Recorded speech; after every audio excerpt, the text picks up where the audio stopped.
રાત્ર પ્રથમ દિવસ આપ સૌના હૃદયમાં વિરાજમાન ભગવાન શ્રી ઠાકોરજીના ચરણમાં વંદન.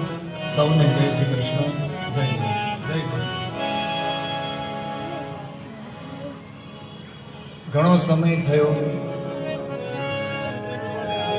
ઘણા સમયની રાહ, અને આમ તો ભગવાન જ્યારે આવે ને અને ભગવાનને બોલાવવા હોય તો એમાં ઇંતજાર કોને કરવાનો હોય? આપણે કરવાનો. ઈશ્વર કોઈ ઇંતજાર ના કરે. સૌ પ્રથમ એ કરે ક્યારે? એની પણ ઈચ્છા હોય, પણ જ્યારે કોઈ પણ વ્યક્તિ બાળક બની જાય અને બાળક થઈ જાય, હું હમણાં પોથયાત્રામાં જોતો અને તમને એવું થશે કે આપણે જે 5મા દિવસે ગોવર્ધન લીલા પણ આવશે, અને ત્યારે આપણે ગોવર્ધન લીલામાં જોઈએ ને ત્યારે ઓલા ગોળાને અભિમાન આવ્યું હતું. શું એટલે ભગવાને સેજ એ ગોવર્ધનના પર્વતનું વજન સેજ આંગળીથી નીચે લીધો. શું ત્યાં તો બધા પરમાત્મા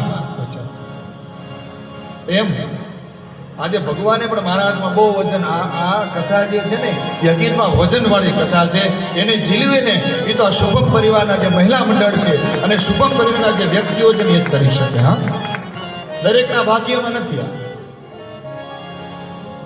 દરેકના ભાગ્યમાં ભાગવત છે. ભાગવત થાય કયા?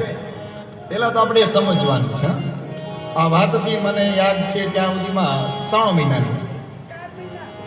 હા, 4 મહિના પહેલા હરનો માસ, શિવજીનો માસ એટલે પવિત્ર 3 મહિનો, જેના ઈષ્ટની કથા વચાય છે. ભગવાન શિવ છે ને, નારાયણ એવું કહે છે કૃષ્ણ કે મારા ઈષ્ટ છે, અને શિવજી એમ કહે છે કે નારાયણ છે ને મારા ઈષ્ટ છે. પરસ્પર પોતાની ઈષ્ટ માને છે.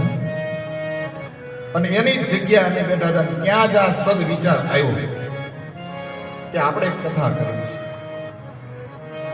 આવો મારા કાનમાં અવાજ સંભળાણો અને મેં એમ કહ્યું કે આપને કથા કરવી છે? તો કે હા, તો આપણે કથા આપી.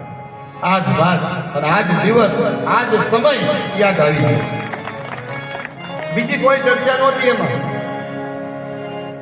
એ ચર્ચા પછી થઈ ગઈ.